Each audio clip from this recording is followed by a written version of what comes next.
સંસ્કારમાંથી જે કંઈ આપણા મનમાં પ્રિય થાય એને અશાંતિ આવે. અશાંતિને વિદ્વાથી સમજે કે સમજાવવાથી વેદન હોય જાય તો સમજવાનું પછી એટલે આપણે જે જોયું એ સમજવાથી વહી જશે.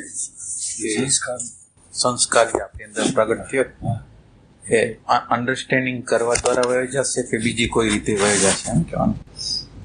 આપણે જોયું દ્રશ્ય સંસ્કાર આપણે સંસ્કારમાંથી કંઈક નવા બધા વિચારો આવતા એનું રિએક્શન સાથે આવતું હોય મનમાં અને પછી અશાંતિ વધે. હવે અહીં અશાંતિ છે એ કેવી રીતે જાશે? એમાં સમજ કરવાનું હોય કે ખાલી આ ઊભું રહેવાનું હોય કે વેદવાનું હોય? એટલે પ્રશ્ન એવા પ્રકારનો છે કે આપણી અંદર કોઈ પ્રકારનો રિએક્શન આવે છે અને એ રિએક્શનની અંદર અશાંતિ છે. તો એ અશાંતિ છે એને કેવી રીતે જોવી કે જેથી એનો અંત આવે, આ એનો અર્થ છે.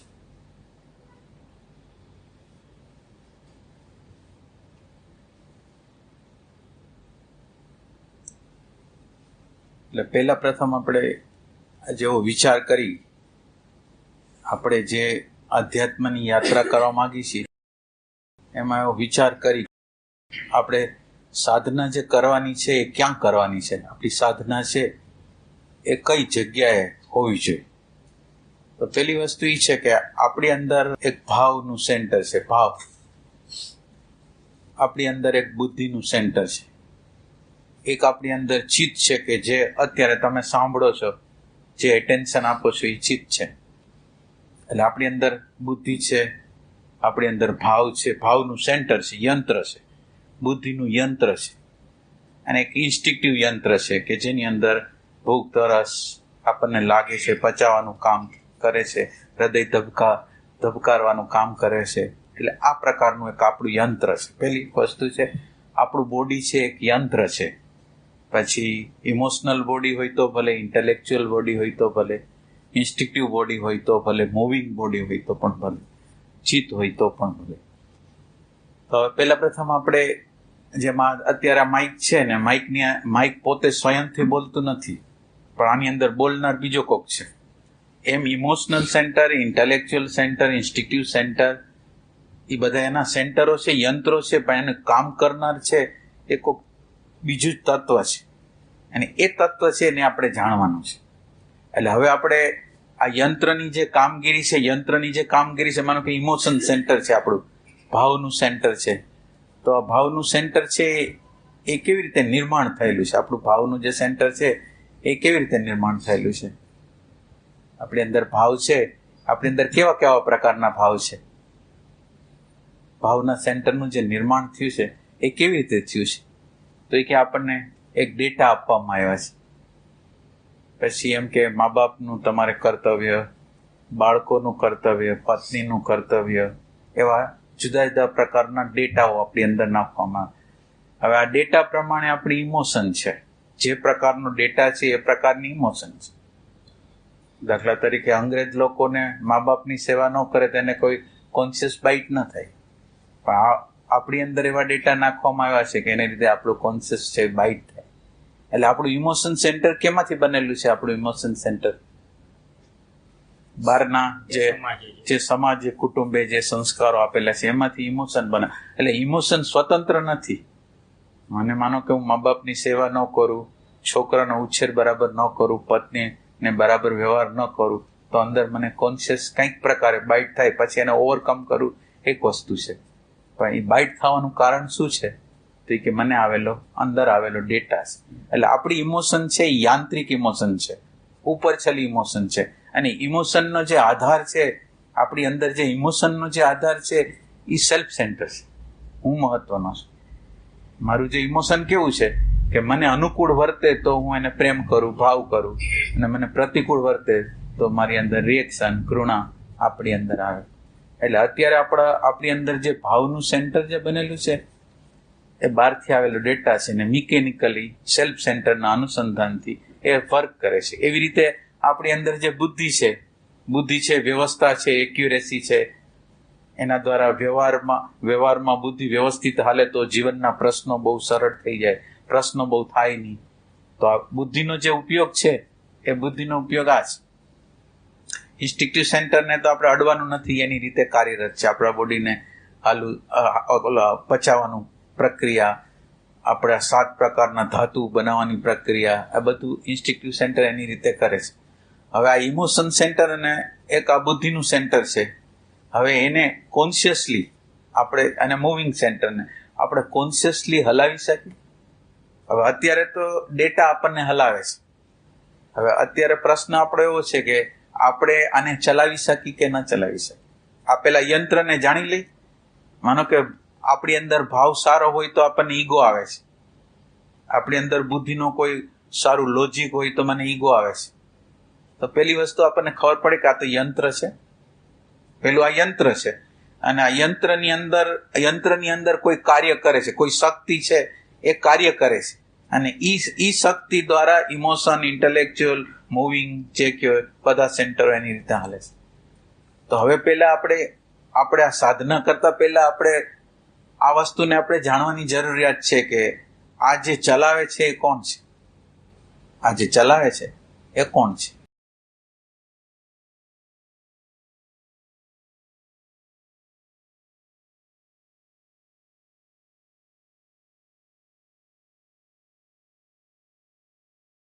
અને આ ઇમોશન સેન્ટર છે કે ઇન્ટેલેક્ચ્યુઅલ સેન્ટર છે?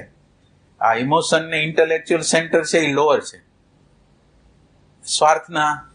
સ્વાર્થના કેન્દ્રથી વિચાર કરે. ઇમોશન સેન્ટર મારા નાના સંદર્ભથી, અને બુદ્ધિ તો સંપૂર્ણ રીતે સ્વાર્થના કેન્દ્રથી કામ કરે છે. તો આપણે જે આ બધા સેન્ટરોને એનર્જી આપે છે અને જેના દ્વારા એ ચાલે છે એ શું છે?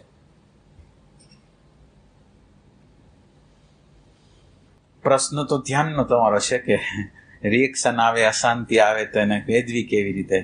પણ આપણે પેલા સાધના કરતા પહેલા આપણે આખા યંત્રને જાણવા માંગીએ છીએ કે આ યંત્ર છે, એનો ઉપયોગ યંત્ર આપણો ઉપયોગ કરશે કે આપણે યંત્રનો ઉપયોગ કરશું?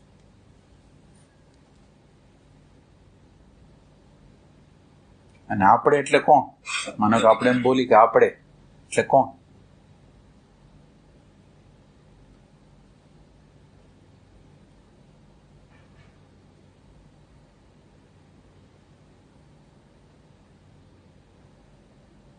હૃદયનું સેન્ટર સ્વાર્થમાં છે, બુદ્ધિનું સેન્ટર છે એ સ્વાર્થમાં કેલ્ક્યુલેશન મને આનાથી ફાયદો શું થશે એમાં છે.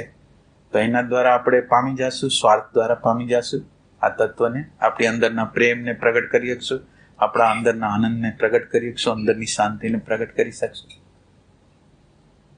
આપણા બધા સેન્ટરો સ્વાર્થમાં જીવે છે. આના દ્વારા આપણા જીવનની અંદર અનંત પ્રકારના કોન્ફ્લિક્ટ છે. જ્યાં બુદ્ધિનો ઉપયોગ કરવાનો છે ત્યાં હૃદયનો ઉપયોગ કરી છે, હૃદયનો ઉપયોગ કરવાનો છે ત્યાં બુદ્ધિનો ઉપયોગ કરી છે, ઇન્સ્ટિંક્ટિવ સેન્ટરનો ઉપયોગ કરવાનો હોય ત્યાં બુદ્ધિને હલાવી છે. એટલે જુદી જુદી જે જગ્યાએ જે યંત્રને જે રીતે હલાવવું જોઈએ એ રીતે આપણે હલાવતા નથી. એટલે જીવનની અંદર જે સંઘર્ષો છે, તણાવો છે, કોન્ફ્લિક્ટ છે, રિલેશનશીપની અંદર બરાબર નથી, તેનું કારણ શું છે? આપણને યંત્રને બરાબર રીતે ચલાવતા આવડતું નથી. તો હવે આપણે શું કરશું? આ યંત્રને કોણ હલાવે છે? યંત્ર છે એ કઈ શક્તિથી, કઈ સત્તાથી હાલે છે?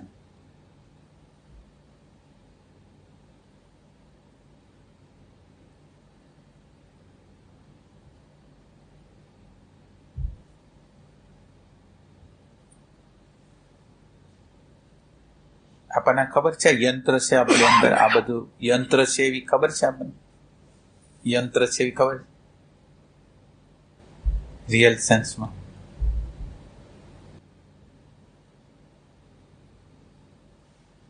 એટલે આપણે જ્યારે ધ્યાન કરી, માનો કે આપણે આંખ વીંચી ધ્યાન કરી છે અને કોઈ આપણી પ્રતિકૂળ વ્યવહાર કર્યો હોય છે, ત્યારે આપણને રિએક્શન આવે છે, ક્રોધ આવે છે, હિંસા આવે છે. એને આ પ્રકારનો જવાબ આપી દીધો તો બરાબર હતું, એવું આપણને થાય છે ને. તો આપણે ધ્યાન કોને કહી છે? આપણે જે ધ્યાન કહી છીએ કોને ધ્યાન કહી છે?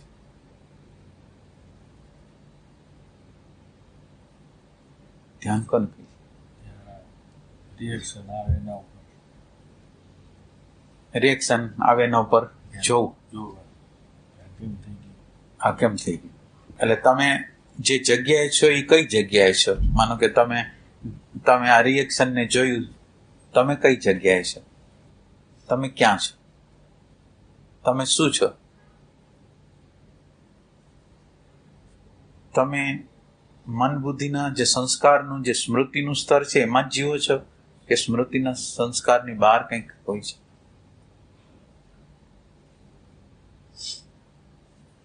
શેમાં હોય છે આ બધું?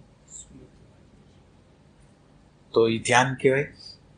ધ્યાન એટલે શું? ધ્યાન શું છે?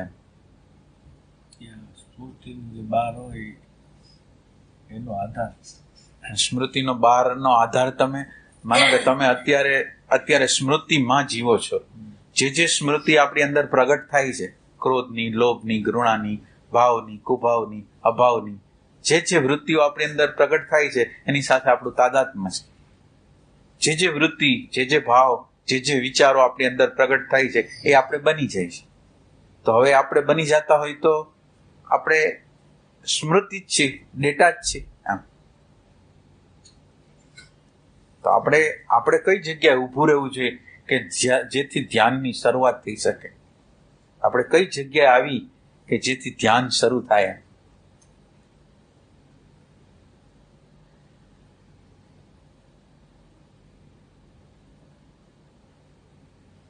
આપણે વર્ષોના વર્ષો લગીને આપણે આમ જોતા રહી કે હું આ જોઉં છું, વિચારને જોઉં છું, આ કરું છું, તે કરું છું, પણ જીવનના પ્રશ્નો છે, સાયકોલોજીકલ જે પ્રશ્નો છે એનો અંત આવતો નથી. આ સાયકોલોજીકલ પ્રશ્નનો અંત આવતો નથી અને છતાંય હું એ સાધના કરું છું જે 50 વર્ષથી કરતો હોય, 30 વર્ષથી કરતો હોય, એ જ સાધના કરું છું. ચેન્જ નથી કરતો કે આમાં કોઈ પરિવર્તન નથી આવતું. ઉપર છેલ્લું પરિણામ આવે છે પણ આંતરિક રીતે હું કઈ બદલતો નથી.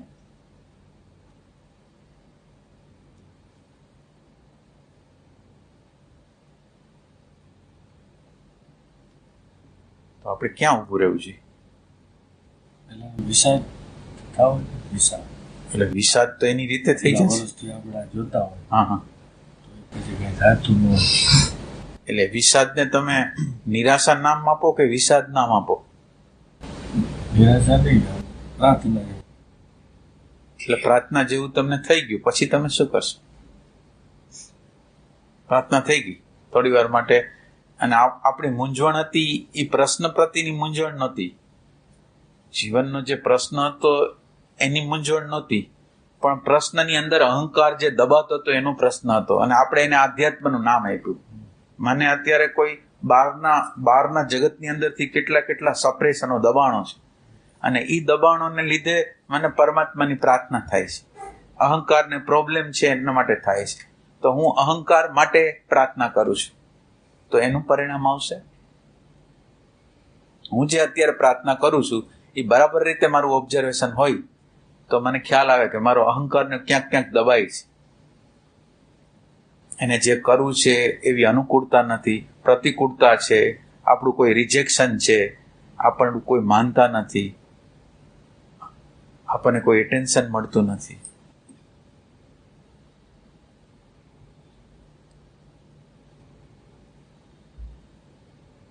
એટલે તમારો પ્રશ્ન તો એવો છે કે ધ્યાનમાં જે અશાંતિ છે એને કેવી રીતે વેદવી, કેવી રીતે સમજવી કે જેથી એનો અંત આવે. તો આપણે એ ધ્યાનને સમજવા માંગીએ છીએ કે એ ધ્યાન શું છે. માનો કે તમે જોવો છો તો ક્યાંથી જોવો છો? તમે માનો કે તમારી અંદર વૃત્તિઓ નીકળે છે, એને કેવી રીતે તમે જોવો છો? ક્યારે જોયું છે કે તમારી અંદર કોઈ વિચાર આવ્યો, કોઈ રિએક્શન આવ્યું, તમે કેવી રીતે જોવો છો? આ ન હોવું જોઈએ, બરાબર નથી, ઠીક નથી, હજી હું કાચો છું, એવા સંદર્ભથી તમે એને જોતા હો. કેવા સંદર્ભથી જોતા હો તમે? સંદર્ભ શું હોય તમારો? તમે એ વસ્તુને જોઈ, રિએક્શનને જોયું, એ રિએક્શનને જોયા પછી તમારી અંદર શું થાય?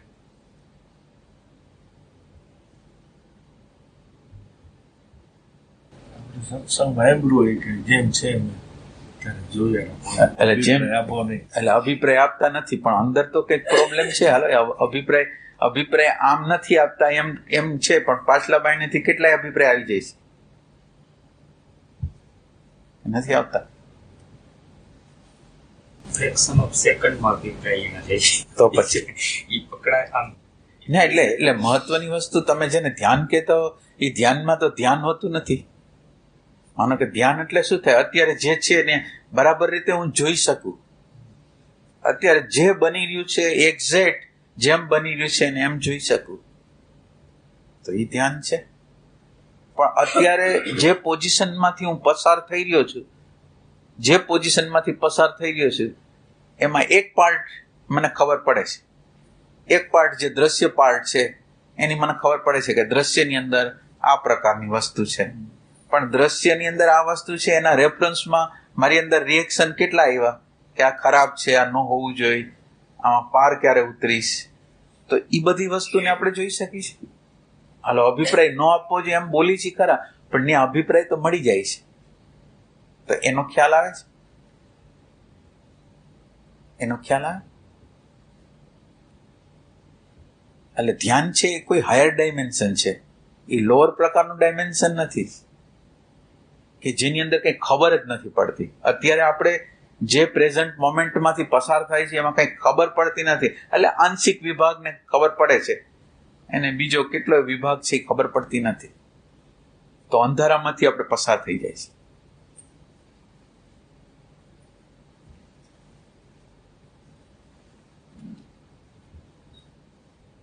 શું કરશું?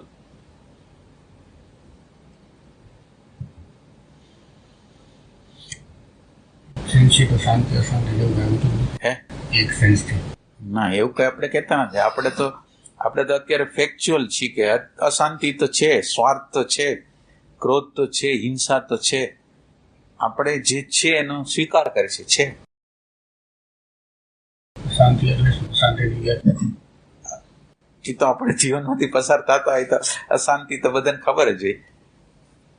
આપણે કંઈક કરવા માંગી છીએ, ઘરના લોકોને સમજાવવા માંગી છીએ કે આ કરવું જોઈએ, તમને બેસ્ટ લાગતું હોય, એ કરવા તૈયાર નથી, એ વિરોધ કરે છે, તો જે અશાંતિ થાય એ અશાંતિ. આપણા અહંકાર હોય ને ચોટ કરે અને એના દ્વારા જે આપણને કંઈ થાય એ અશાંતિ. ન થાય તો સારું કહેવાય, ન થાય તો સારું કહેવાય, પણ ન થાય એવું અશક્ય છે. કાં જડ હોય તો ન થાય ને કાં ચેતન હોય તો ન થાય, બસ બે વસ્તુ.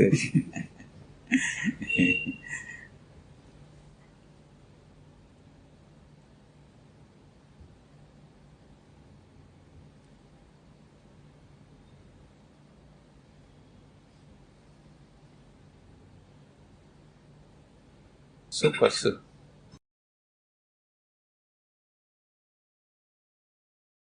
એટલે સાધનાની જે પૂર્વ ભૂમિકા હોય ને, સાધનાની પૂર્વ ભૂમિકા, એ સાધનાની પૂર્વ ભૂમિકામાં આપણને આમ ક્લિયર કટ, એટલે આપણે આ રસ્તા ઉપર હાલવું હોય ને તો આપણા માટે ઇમોશન સેન્ટરની બહુ જરૂર પડે. ભાવના સેન્ટર, ભાવનું સેન્ટર, પ્રેમનું સેન્ટર કહેવો. આપણી આગળ પ્રોબ્લેમ ક્યાં છે? આપણી આગળ ઇન્ક્વાયરી નથી, આપણી આગળ શોધ નથી. આપણે જે જગ્યાએ ઊભા છીએ, સાધના કરી છે, એ જગ્યાએ યાંત્રિક રીતે આમ સૂતા આપણે આ જે યાત્રા કરી છે ને, ઊંઘતા યાત્રા કરી છે. એટલે હવે ન્યા શું છે? પ્રેમ નથી. એટલે રૂટીન દરરોજ સાધના કરી છે, 1 કલાક 2 કલાક સત્સંગમાં જાય છે, બધું કરી છે, વર્ષોના વર્ષો કરી છે, પણ વર્ષોના વર્ષો કરવા છતાંય સૂતા ક્યારે આપણે આપણી જાતને ચેલેન્જ કરતા નથી કે હું કઈ જગ્યાએ ખોટો છું, મારી સાધનાનું પેલું સ્ટેપ ક્યાં રોંગ છે, તો કે મને ખબર નથી. તો આપણે બીજા લોકોને ચેલેન્જ કરી છે, પણ હું જે સાધના કરું છું એ સાધનાને હું ચેલેન્જ કરતો નથી. એટલે આપણી અંદર જે અભાવ છે એ શેનો અભાવ છે? પ્રેમનો અભાવ છે. એટલે આપણે સાધનાના મૂળ સૂત્રમાં જાય તો પહેલા ભાવની જરૂર છે, અને ભાવની જરૂરિયાત છે જે જગ્યાએ છે, આપણા કુટુંબમાં છે, મિત્ર આગળ છે, ગમે ત્યાં છે, XY જે જગ્યાએ, તો આપણે પહેલો વિચાર સ્વયંનો કરી છે કે બીજાનો વિચાર કરી છે? કોનો વિચાર કર્યો? આપણા પોતાનો વિચાર કરી છે કે બીજાનો વિચાર કરી છે? તો પોતાનો વિચાર જે કરતો હોય એને આધ્યાત્મનો પંથ જ નથી. પેલી એક વસ્તુ છે, આધ્યાત્મનો પંથ તો તમે તમારા વિશે વિચારવાનું છોડી દીધું અને તમે બીજા વિશે સેન્સિટિવ થઈ ગયા, સંવેદનશીલ થઈ ગયા. આને ક્યાં હેલ્પ કરી શકો, આને ક્યાં હેલ્પ કરી શકો, આને ક્યાં હેલ્પ કરી શકો. તો આવું હૃદય છે આપણી આગળ? આવું હૃદય છે આપણી આગળ?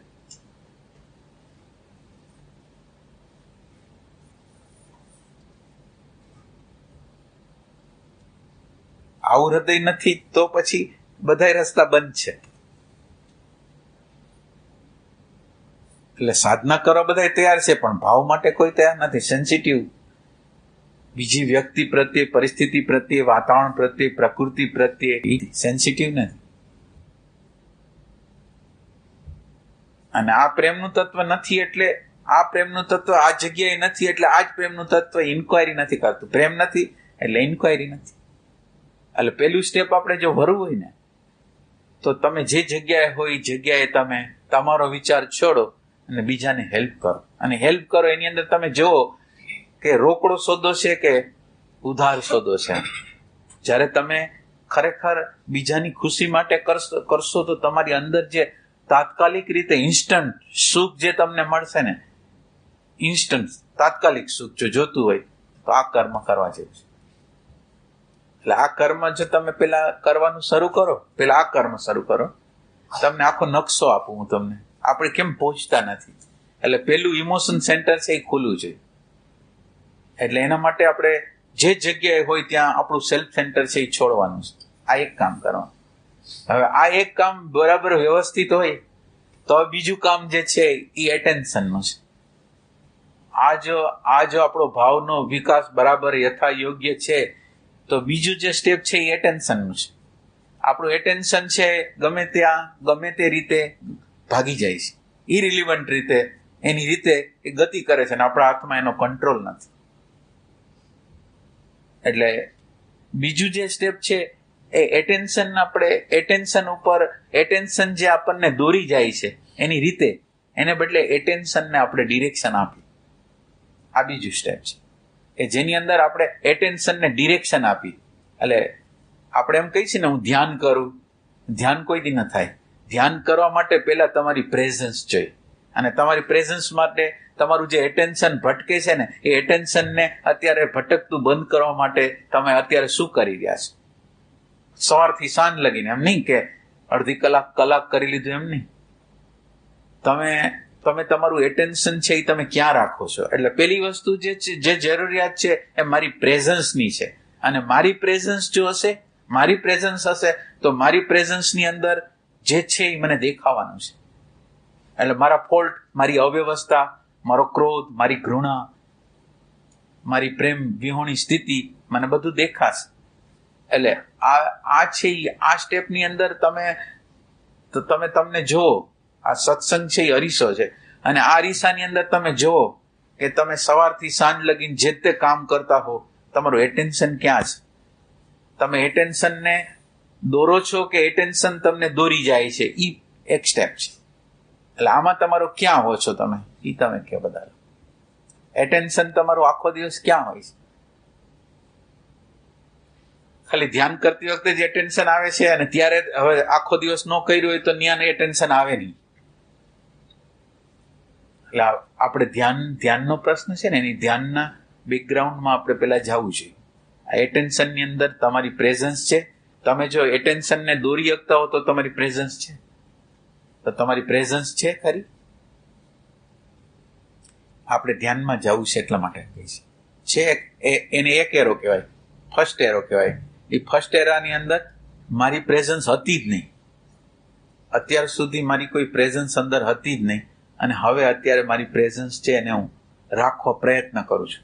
પછી શ્વાસનું માધ્યમ હોય, XYZ નું માધ્યમ હોય, હું નિરંતર રીતે મારો એક એરો, મારી પ્રેઝન્સ. અને મારી પ્રેઝન્સનો અર્થ શું થાય? મારી પ્રેઝન્સને આપણે કોઈ દી જોઈ છે? પ્રેઝન્સ હોય ત્યારે શું હોય અને પ્રેઝન્સ ન હોય ત્યારે શું હોય? તમે પ્રેઝન્સમાં ન હો એટલે તમને જે અત્યારે ખબર નથી પડતી, માનો કે ધ્યાનની અંદર શું શું થઈ રહ્યું છે એની કંઈ ખબર નથી પડતી, એનો અર્થ એવો છે કે તમારી પ્રેઝન્સ નથી. અને તમારી પ્રેઝન્સ નથી તો હવે આપણી પ્રેઝન્સ પેદા થાય એના માટે આપણે શું કરવાનું? તો કે પ્રેઝન્સ પેદા થાય એના માટે સતત રીતે આપણે, માનો કે અત્યારે કોઈ કામકાજ નથી, તો આપણું સુરતા છે એ એક જગ્યાએ આપણે રાખીએ. તો આ કામ આપણે કરી છીએ ખરા? આ કામ આપણે કરતા હોય, સુરતા રાખવાનું, એટેન્શન રાખવાનું, કે જેથી એનર્જીનો બચાવ થાય. ખોટી એનર્જી જે કલ્પનાઓ દ્વારા, દિવા સ્વપ્ન દ્વારા, નેગેટિવિટી દ્વારા, ઇન્ટરનલ કન્સિડરેશન દ્વારા જે ઉર્જાનો બગાડ થાય છે એ બગાડને અટકાવવું અને પ્લસ મારી પ્રેઝન્સ કરવી. મારી પ્રેઝન્સ થાય એટલે બધો એનર્જીનો બગાડ છે એ અટકી જાય. તો આ કરી શકીએ આપણે.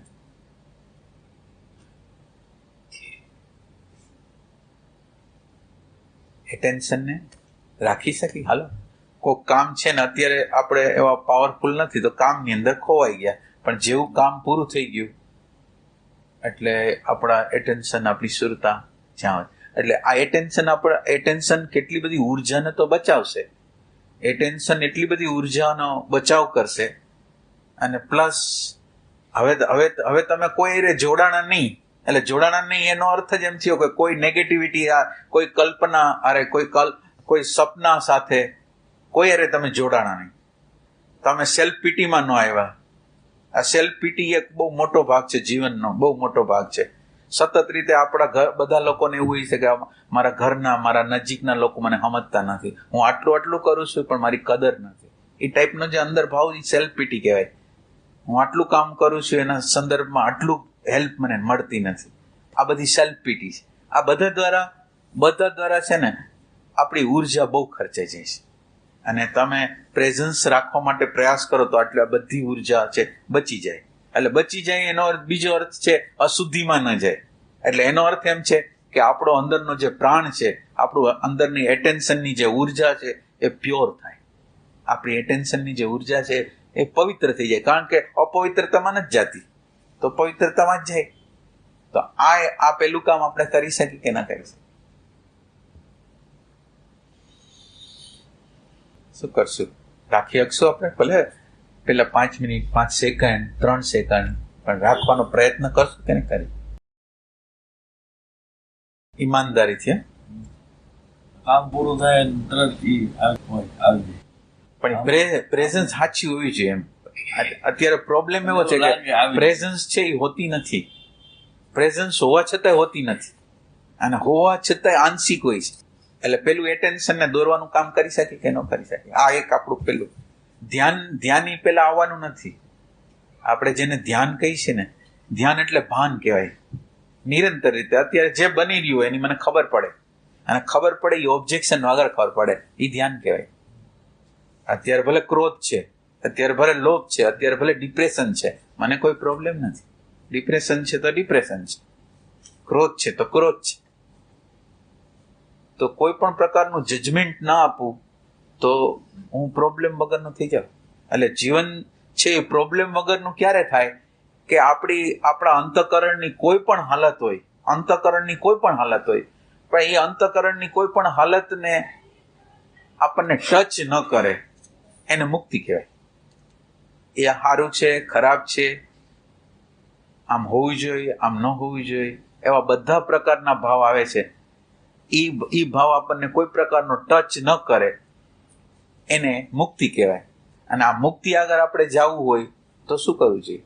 હવે આ મુક્તિ આગળ આપણે પહોંચવું છે, તો આ મુક્તિ આગળ કઈ રીતે પહોંચી? મારું એક જગ્યાએ અપમાન થઈ ગયું છે, અને અપમાન થઈ ગયું છે ને એ મને ટચ ન કરે, એના માટે મારે ક્યાં જવું જોઈએ? મારે કઈ જગ્યા ગોતવી જોઈએ કે જ્યાં મને એક એક જેમાં બુલેટ પ્રૂફ ઓલો પહેરી લે તો કેમ ગોળી લાગતી નથી, એમ ગમે તે પરિસ્થિતિ, ગમે તે વાતાવરણ, ગમે તે ઘટના પ્રગટ થાય અને મને કાંઈ ન થાય એવી કઈ જગ્યા છે, કયું ડાયમેન્શન છે કે એ ડાયમેન્શનની અંદર હું જાઉં ને મને કાંઈ ન થાય? આપણે એ ડાયમેન્શન કેમ ગોતતા નથી? ઈમાનદારીથી, પ્રેમથી એને ગોતતા કેમ નથી? મને અંદરની વસ્તુ મળેલી નથી એવો અહેસાસ કેમ નથી થતો? અંદરની વસ્તુ જે મળતી નથી એના માટેની તીવ્ર પ્યાસ કેમ જાગતી નથી? મને અંદર કાંઈ મળતું નથી, હું ખાલી ભ્રમની અંદર મારી સાધના કર્યા રાખું છું, પણ એના દ્વારા હું મારી જાતને છેતરું છું. તો હું એવું પેલું સ્ટેપ ક્યું ઉપાડું કે જેથી મને મારી યાત્રા બધી રાઈટ થાય? મારું પેલું સ્ટેપ અત્યારે પેલું સ્ટેપ જ ખોટું છે, તો બીજા કોઈ સ્ટેપ સાચા આવવાના નથી. તો પેલું સ્ટેપ મારે કેવું મૂકવું છે? પેલું સ્ટેપ કેવું મૂકવું છે? તો અહંકારના કેન્દ્રમાંથી બહાર નીકળવું છે. એટલે એ તો બૌદ્ધિક વસ્તુ થઈ ગઈ કે હાલો અહંકારના કેન્દ્રમાંથી બહાર જવું, વિચારિક રીતે આપણે કહી દીધું. હવે શું કરશું? તમને ખબર પડી ગઈ કે આપણે એની બહાર જવું છે, શું કરશું? બીજાનો વિચાર ઇમોશન એ પેલું પ્રાધાન્ય એટલે કરશો તમે? એટલે કેટલું બધું કઠિન હોય છે, એમ કે આપણા કોચિલાની બહાર જઈ જ નથી શકતા, આપણા સ્વાર્થના કેન્દ્રની બહાર જઈ જ નથી શકતા. ગમે એટલી ટ્રાય કરો તમે કોઈ ટ્રાય કરજો, જોજો, પણ એમ કે કોચલાની બહાર જ જવાતું નથી. પછી બીજાનો પરોપકારની ભાવના દ્વારા હું જ છું, બીજાના કલ્યાણ દ્વારા હું જ ઉભો છું, બીજાના હિત દ્વારા હું જ ઉભો છું.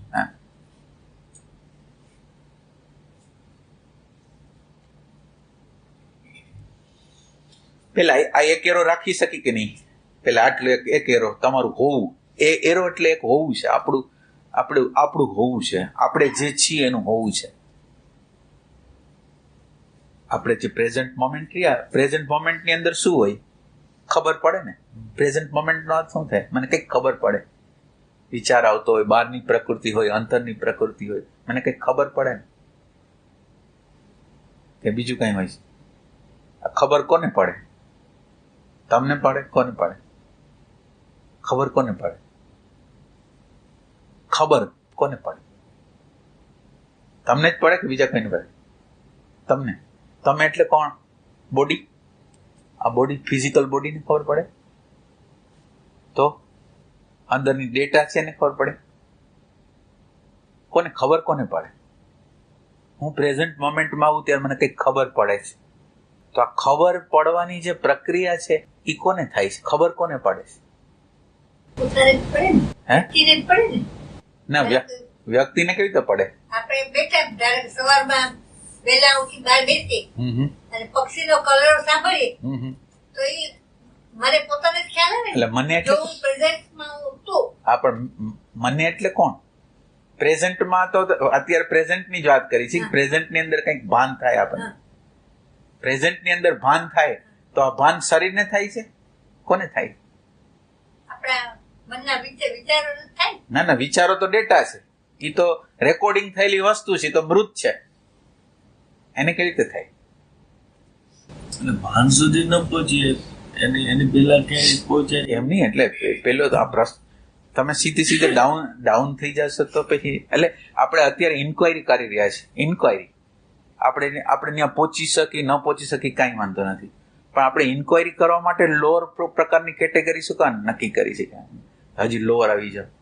પેલી આટલી વસ્તુ હું તમને આમ એ અઘરું નથી. માનો કે જ્યારે પ્રેઝન્ટ મોમેન્ટ છે ત્યારે મને ખબર પડે છે અને ખબર છે એ મને જ પડે છે, બીજા કોઈને તો નથી પડતી ને. એટલે હું મને શબ્દ વાપરું છું, એ મને શબ્દનો અર્થ આ બોડી. એટલે હું તમને વિચારવા માટે કહું છું. તો એનો અર્થ એમ છે કે જો આને આ બોડીને ખબર પડતી હોય તો સૂતેલી બોડીની ખબર પડવી જોઈએ, મરેલી બોડીની ખબર પડવી જોઈએ. તો મરેલી બોડીને તો ખબર પડતી નથી, સૂતેલી બોડીની ખબર પડતી નથી. તો આપણે એમ કહીએ કે મનને પડે, તો મન તો ડેટા છે, રેકોર્ડિંગ છે, એ તો જડ છે. એને કોઈક પ્રકાશિત કરે ત્યારે એનું અસ્તિત્વ છે ડેટાનું. તો ડેટાને તો કોઈક કહે કે છે તો છે, નકર નથી. તો ખાલી તમે આ જગ્યાએ ખાલી વિચાર કરવા માટે થોભી ન શકો. વિચાર આપણે કરવો છે એમાં અહીં આ જગ્યાએ ઊભા ના રહી શકે કે પ્રેઝન્ટ મોમેન્ટ હોય ત્યારે મને ભાન હોય અને ભાન મને જ હોય, હું જ હોઉં, બીજું કોઈ ન હોય. અને હું શબ્દ જ્યારે હું વાપરું છું ત્યારે એનો ભાન છે બોડીની ક્વોલિટી છે, માઇન્ડની ક્વોલિટી છે, ઇન્ટેલેક્ટની ક્વોલિટી છે, કોની છે?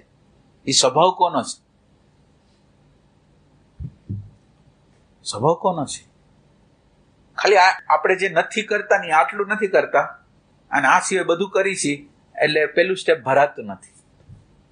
અને પેલું સ્ટેપ ભરાતું નથી એટલે જીવનની યાત્રા રગડ ધગડ અને છેલ્લે એવું આવે છે કે સત્સંગ પ્રત્યેની તમારે 30 વર્ષ પછી 35 વર્ષ પછી સત્સંગની રુચિ જતી રહેશે.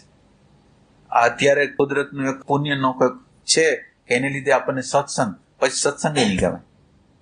જો આપણે આ જે આપણને તક મળી છે એ તકનો જો આપણે ઉપયોગ નહીં કરી, આ આપણને બીજા કોઈ ડાયવર્ઝન તરફ ક્યાંક લઈ જશે. આ રસ્તા ઉપર આપણે નહીં રહી શકીએ.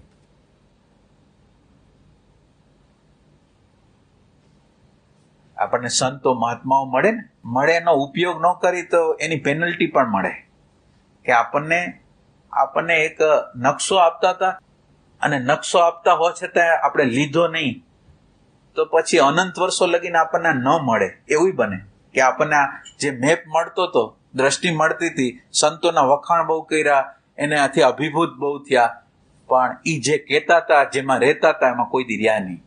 અને આપણે એને પ્રેમનું નામ આપતા હતા કે અમે સંતને પ્રેમ કરીશ. સંતને આટલો હરખો પ્રેમ નથી કર્યો આપણે. એને જે ગમે છે એવું કંઈ કર્યું જ નથી.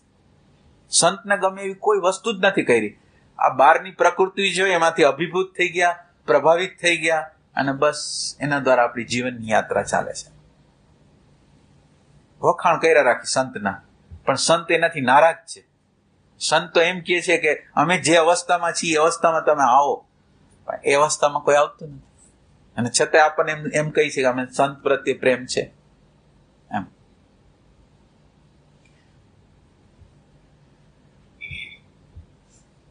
તો આટલી ઇન્ક્વાયરીમાં આવો છો તમે? પેલા આટલી ઇન્ક્વાયરીમાં આવો તમે. પ્રેઝન્ટ મોમેન્ટ છે ત્યારે પ્રકાશ એક તમારી અંદર વધી ગયો છે અને તમને બધી ખબર પડે છે, અંતર પ્રકૃતિની, બહારની પ્રકૃતિની ખબર પડે છે.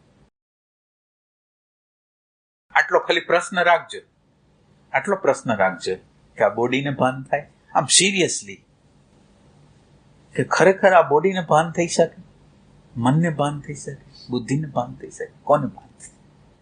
આટલો પ્રશ્ન રાખવાનો. હવે આપણે આ જગ્યાએ ન પહોંચતા હોય તો આપણે એનાથી આગળ જઈએ, થોડુંક એનાથી હેલું કંઈક બનાવી. તો હવે પછીનો જે પોઈન્ટ છે એ શું છે કે તમે જોવો છો ઓબ્જેક્ટને, જોવો છો ઓબ્જેક્ટ છે. આ પ્રશ્નની યાદ રાખજો. આ જે જગ્યાએ આપણે પ્રશ્ન રાખ્યો છે ને એ તમારા ચિત્તની અંદર હંમેશા માટે આ પ્રશ્ન રાખજો. એના પછી આપણે એમ કહીએ છીએ કે તમે જે વસ્તુને જોવો છો, કોઈ વસ્તુને તમે વિચાર દ્વારા જોતા હો કે સ્થૂળ રીતે જોતા હો, વિચાર તમારી અંદર પ્રગટ થતો એને તમે જોતા હો અથવા બહારના ઓબ્જેક્ટને જોતા હો, તો તમારે કરવાનું એવું છે કે બહારનો ઓબ્જેક્ટ જો અને પછી અંદર તમે તમારી અંદર એના પ્રત્યે જે તમારો અભિગમ છે, દ્રષ્ટિકોણ છે, એને પણ જો. કોઈ એક વ્યક્તિ આવી આપણે સામે, ન ગમતી વ્યક્તિ આવી, એટલે એ વ્યક્તિને જોઈ અને અણગમો જે પેદા થયો એ અણગમાને જોઈ શકી? એ અણગમો છે એને જોઈ શકી કે ના જોઈ શકી? આટલું કરી શકી કે આટલું નહીં થાય? આટલું થઈ શકશે? બીજું કઈ ન કરી શકે. મને મારો પરિચય થવો જોઈએ, હું મારાથી વાકેફ થવો જોઈએ, હું કેવો છું મને ખબર નથી, હું ઇમેજ બનાવીને બેઠેલો છું, મારા વિશે મેં કેટલી બધી સારી ઇમેજો બનાવેલી છે, પણ આ ઓબ્ઝર્વેશન આપણે કરશું તો આપણી બધી ઇમેજો તૂટી જશે. જે પ્રગટ થતું એને જોવો, પ્રગટ થતું એને જોયા રાખો. એટલે કરવાનું શું છે? ખાલી વસ્તુને જોવાનું નથી, વિચારને જોવાનું નથી, વિચાર વિશે જે અભિપ્રાય નીકળે ને એને જોવાનો છે. એટલે આપણે આપણાથી વાકેફ થવાનું છે. આટલું કરી શકે કે ન કરી શકે?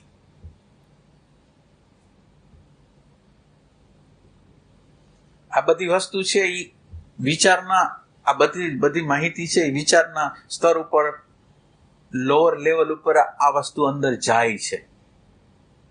આ જેટલી વસ્તુ આપણા ચિત્તની અંદર જાય છે બધી વસ્તુ લોઅર બની જાય છે. લોઅર બની જાય છે એ સેન્સથી કે સમજાવનારને કંઈક સમજાવવું છે, આપણે આપણા અંદર જે પ્રકારની અંદર અન્ડરસ્ટેન્ડિંગ છે એ પ્રમાણે આપણે એને સમજવા માટે પ્રયત્ન કરીએ. અને એ સમજણ નથી એમ પાછી.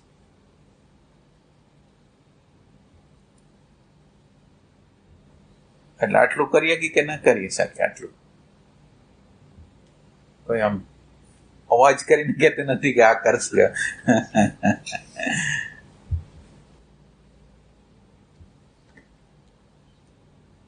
આમાં જરૂર કોઈ સાધનાની નથી. હું તમને કોઈ સાધના, કોઈ માથાકૂટ કાંઈ જરૂર નથી, ખાલી પ્રેમની જરૂર છે. અને પ્રેમ પછી બધી ગતિ કરાવશે, જે ગતિ જરૂર હશે.